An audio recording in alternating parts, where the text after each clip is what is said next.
Hello everyone, you're welcome to this channel. My name is Kenny Miguel. I want to say thank you so much for stopping by to watch this video today. Well, today I have a very interesting topic to talk to you about. But before we go ahead to talk about what we have to discuss for today, I want to say if you've not yet subscribed to this channel and you're watching this video right now, I don't know what you're waiting for. Kindly click on the subscribe button so you can be a part of this community, and then turn on your notification bell so that you can be notified every single time I make a post. One thing I want to assure you of, if you subscribe to this channel, is that you will definitely get value for being a part of this community. So please go ahead and click on the subscribe button. And to all my subscribers, I want to say thank you so much for moving the community forward.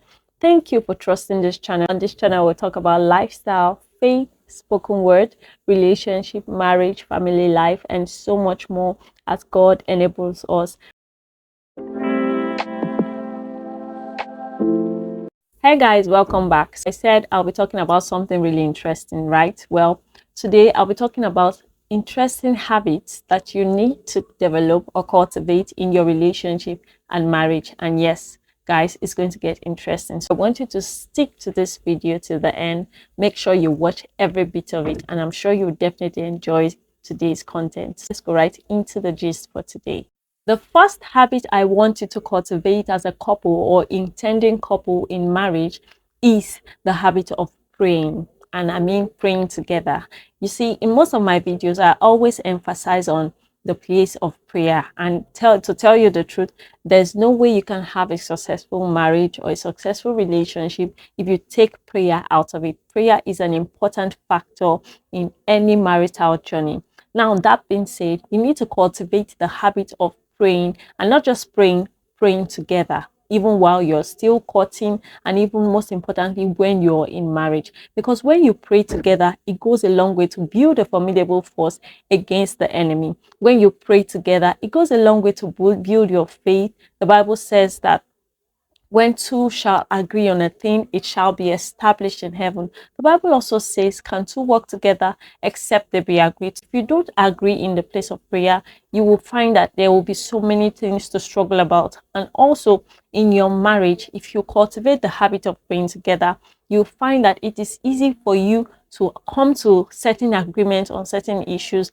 And whatever it is you're believing God for, if you pray together in faith, definitely your answers will come, because the Bible says that one would chase 1,000 and two would put 10,000 to flight. You want to build a formidable force in your marriage against the enemy. You also want to build a force that will be strong enough to withstand whatever pressures that will come. You want to build a force that will be strong enough to attract the blessings or the expectations you're trusting God for. So prayer is a priority, and of course, praying together, making that a habit will go a long way to help you. Because before you even take certain things outside of your marriage to discuss with other people, you would have already discussed it within yourself as a couple. And of course, you would have prayed about it.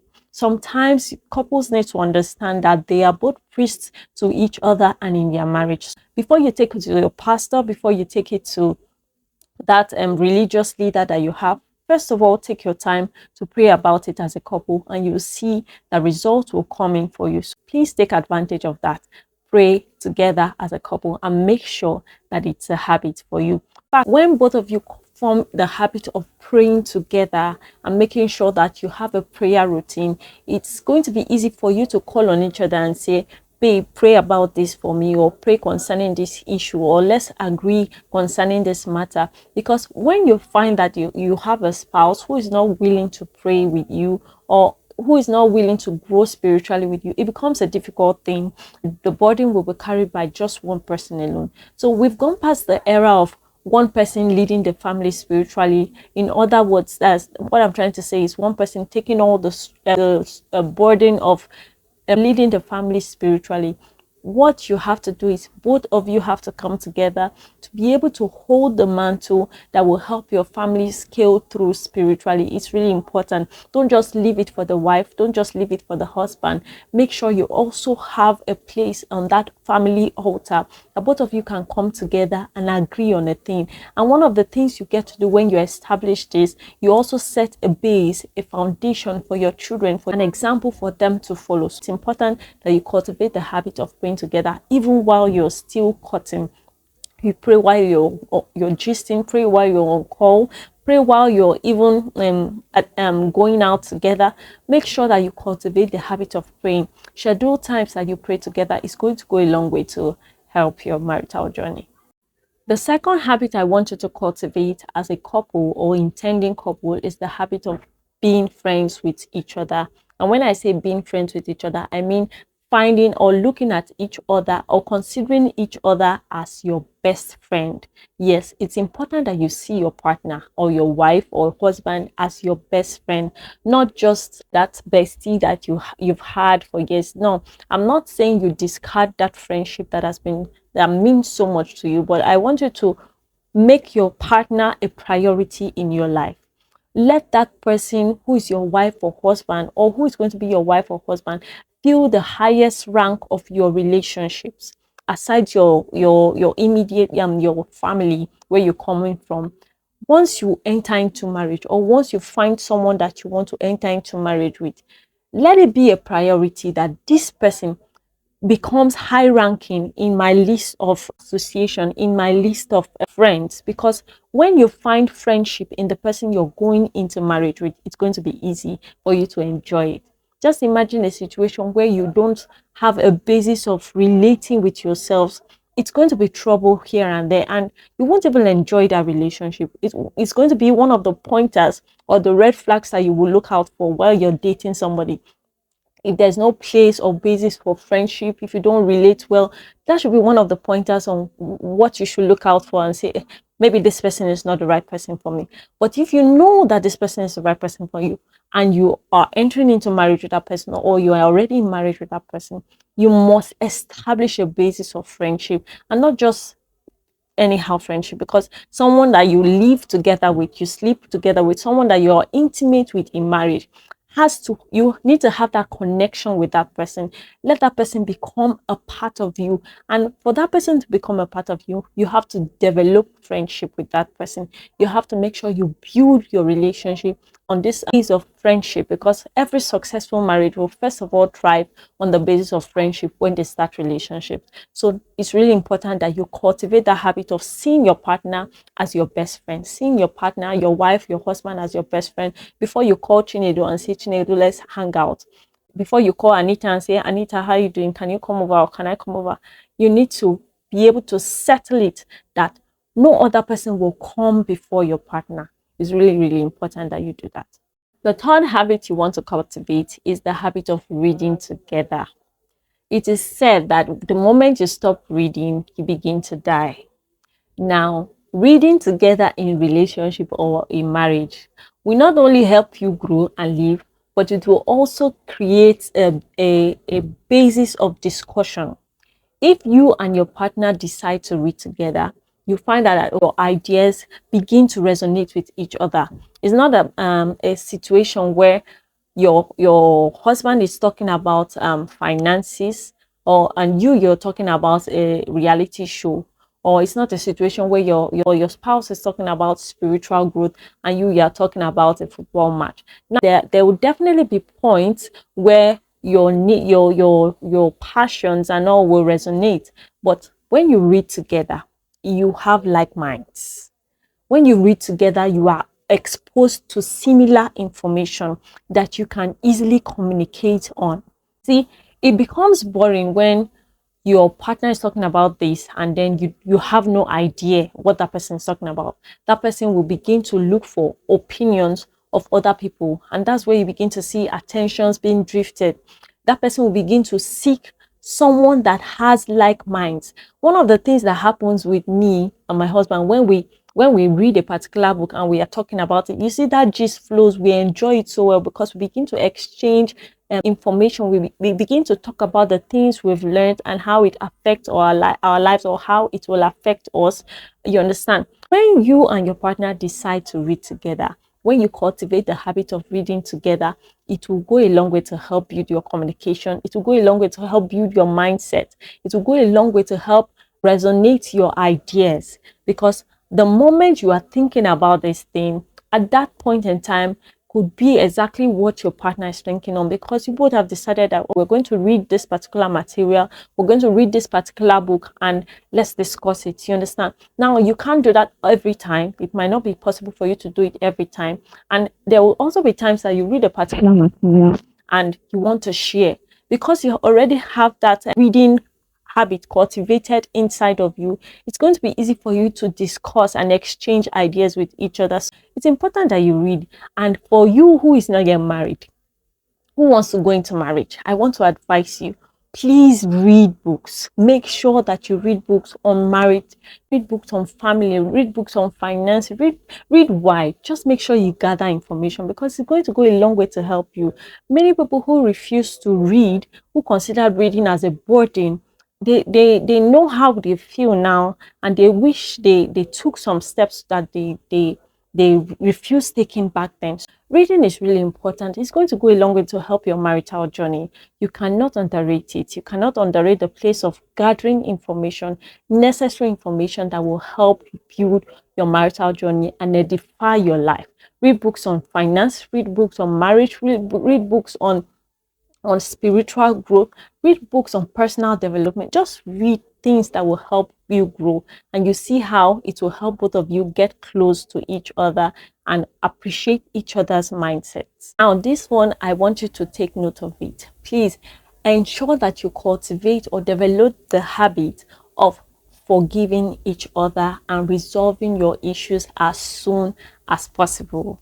Now, it's very easy to want to stand on your opinion and want to be the person who is right, or want to make sure that your partner sees reasons with why he or she should apologize and all. But the truth is, if things go on for a longer period than expected, it will go a long way to affect you negatively. So you need to ensure that both of you come to a compromise when you need to. Sometimes in marriage, you don't have to seek for who is right or who is wrong. Just make sure that you find a way to resolve your issues, because that's how you can thrive. That's how you can grow beyond the issues or the obstacles and temptations that will come to you. When you begin to take measures to see that your conflicts do not go beyond the necessary time, to see that your anger does not go beyond expected, you'll find that it will be easy for both of you to learn forgiveness. And it's important to cultivate the habit of forgiveness. If you can forgive your friend, if you can forgive a stranger for hurting you, how much more would you want to forgive that person who you love and who loves you in return genuinely, who you know that that person did not intentionally hurt you, but due to one reason or the other, or for misunderstanding, that thing actually happened. You must be ready to forgive yourselves. You must be ready to come to a point of agreement where you say, okay, yes, I know that I've wronged. I know that we've made some mistakes and we've said some things we're not supposed to say. Can we trash this? Can we resolve this issue? Because that's the only way you can move forward. And for me personally, when we have misunderstanding, it's difficult for us to have a sound sleep. And I'm sure that will be the same thing with most people who are married and they experience conflict in marriage. If you have misunderstanding with your partner, it will be difficult for you to sleep well, because your mind will just want to resolve that issue so that you go back to the love and the nice feelings that you have and that you enjoy, and the atmosphere that you enjoy in your home. Please cultivate the habit of learning forgiveness. Don't drag the issues. If someone is not willing to apologize, you will not die. Rather, you will create a ground for the other person to also learn that there's a lot of maturity in being humble. There's a lot of maturity in learning to let things go and move forward. You understand? So when you cultivate that habit, even in your relationship and in your marriage, with time, both of you will begin to see that this thing is working for us. I think we can do better and we can grow from here. So please cultivate the habit of learning forgiveness and not dragging your issues for too long. It will not help you. It will only give you more headache and more stress. And of course, the atmosphere in your home or in your relationship will not be one that you'll be pleased with. There's always this joy when you resolve your issues with your partner. Of course, you know that things will go back to the way they used to be, and then you will have a good and enjoyable night, especially for married. for the married. Please take note of that. Have you ever thought about how much it means to you when you receive a compliment that you're looking good, or that you're smart, or that you did a good job, even from a stranger? Just imagine you're going somewhere and someone looks at you and says, "Wow, you look good today. I like the way you smile and all." Now, just imagine that someone who you care so much is saying that to you. And that brings me to the next thing I want you to do. I want you to cultivate the habit of complimenting each other. I want you to cultivate this as a habit because it's going to go a long way to boost confidence in yourself. Yes, you know that you are beautiful or you are handsome, but there's this special feeling that comes when your partner or your spouse hypes you on it. "Ah, Dave, you look good. I like the way you smell. I like the way you dress today. You look amazing." Or, "Babe, you are always looking fine." As in, "I'm so glad I married you." Stuff like that. When you begin to compliment yourself, or when you make complimenting each other as a habit, you find that your spouse will trust your judgment. Your spouse will feel safe around you. Your spouse will want to hear you say it more. In fact, your spouse will not easily be cajoled when someone else says it, because they know, and before I left the house today, my husband already said this to me. I know the way I feel when my husband tells me, "Wow, you look good today."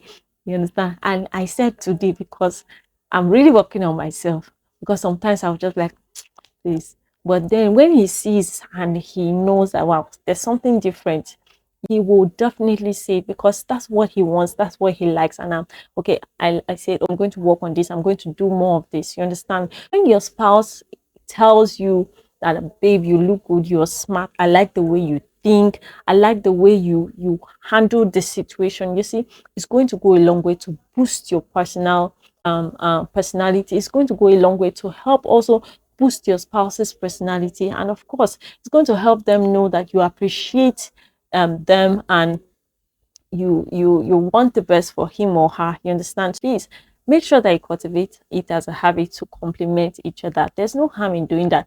There's nothing about being over spiritual or less spiritual when you see your partner looks good or your intended looks good. In fact, it makes that person appreciate you the more, and appreciate the fact that, consider his or her beauty that God has given. Please tell that person, or that lady, or that man that you're going out with, or that wife or husband of yours, that he or she looks good, he or she smells nice, or he or she thinks well, and you are proud of him or her. Please don't feel bad to do that at all, please.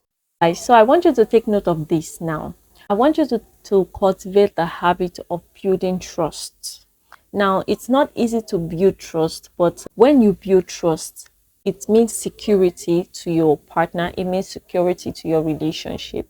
And trust is not built in a day, it's something that comes after some time. It transcends months, weeks of getting to know yourselves and all. When you're able to build and develop trust between yourself, it's going to be easy for both of you to know that there are certain things your spouse will not do. There are certain boundaries that you cannot go overstep.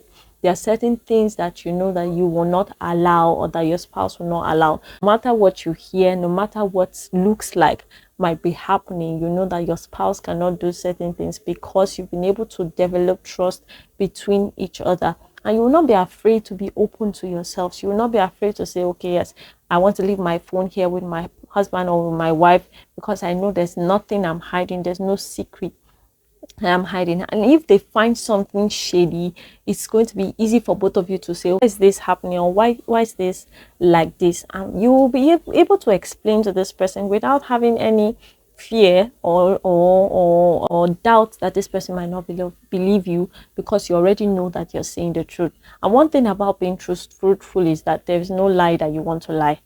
You understand? So when you develop or cultivate the habit of being truthful to yourselves, it's going to be easy for both of you to thrive in your marriage, and there won't be hidden secrets.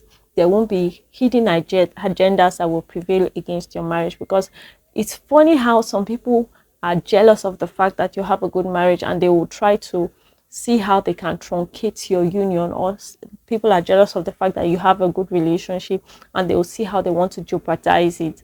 And that's where the place of being in the wrong association comes in. It's important that you surround yourself with the right people, and of course pray that God will not allow certain things come in between your home or your relationship. So when certain things like that could come up for whatever reason, you know that because you've been able to develop trust, you know that you can beat yourself and say, yes, my partner cannot do this. Even if when you get home, you still want to ask questions. Why did this happen? Or why did this person say this about you? You understand. But when you've been able to build trust, you know that there are certain things that your partner cannot do and will not do. So please cultivate that habit. Now, the next area I want you to cultivate as a habit is the area of your communication. You need to be able to communicate with each other, because who wants to be in a relationship where there's no freedom of communication, or where you feel this restriction, or you are not free to communicate with yourselves? How can you relate? How can you discuss issues? How can you trash issues when you find that you are not able to relate with this person the way you want to, or the way you need to, that will lead to progress in that relationship? Both of you have to be able to cultivate the habit of communicating through calls, through text, through emails, through physical communications. Is really, really important, because it will go a long way. You don't want to find yourself in a situation where, like I said before, you cannot discuss certain things with this person. One of the life wires of relationships that are going to thrive is that there's a solid foundation for communication. Any successful relationship, any successful marriage, the couple must be willing to communicate with each other, because that's where you'll be able to open up on certain things. That's where you'll be able to talk about your visions, your dreams, your aspirations, your ambition, your purpose, your fears, your concerns, your anxieties, your weaknesses, your strength. This is where you will also be able to talk about the things that are bothering you. So if you don't communicate, you will die in silence. If you don't communicate, you're going to have a boring relationship or a boring marriage. If you don't communicate, you will begin to see other people to be more appealing to you than your spouse. It's important that you both discuss, you both communicate, you both create a very, very conducive atmosphere for communication. And of course, if you don't communicate, there's no way you can trash issues. If you don't communicate, there's no way you can forgive each other. So please kindly do yourself a favor. From the moment you begin to court each other, learn communication. Understand each other's communication languages. How does this person understand things? How does this person interpret things? What does this person mean when he or she says this or acts in this way? Those are areas that you communicate, and communication doesn't have to be verbal. Sometimes it could be in actions, you understand. Sometimes it could be in the way someone interprets certain things. So you need to be able to communicate with each other, and it's not something that you learn immediately. As time goes on, you get to understand your partner better, you get to understand your wife and husband better, because in marriage there will definitely be new chapters that will come up. There will definitely be different ways that your partner will react to certain situations or certain things, because of the way life plays out. You have to be able to understand what this person is going through at a particular time, and how both of you can get through whatever it is that is the challenge or is the situation on ground, so that it won't lead to a problem, because there could be misunderstanding due to miscommunications. That's one of the things that usually brings misunderstandings. When you don't understand what your partner is saying at a particular time, it will lead to issues. Learning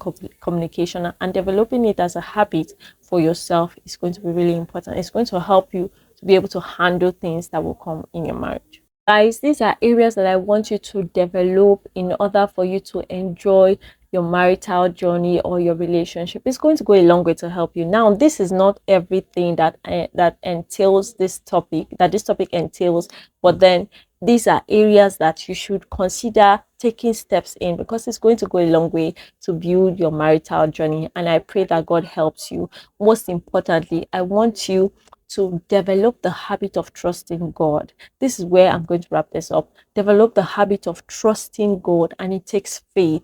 It takes spiritual growth and maturity, and it's not something that you will do in a day, but as you journey through life together, you'll find that it's easy to trust God together. So I want you to consider this and make sure that it is even the first areas that you look into towards your marital journey. As a single or as a married couple, make sure that you consider trusting God.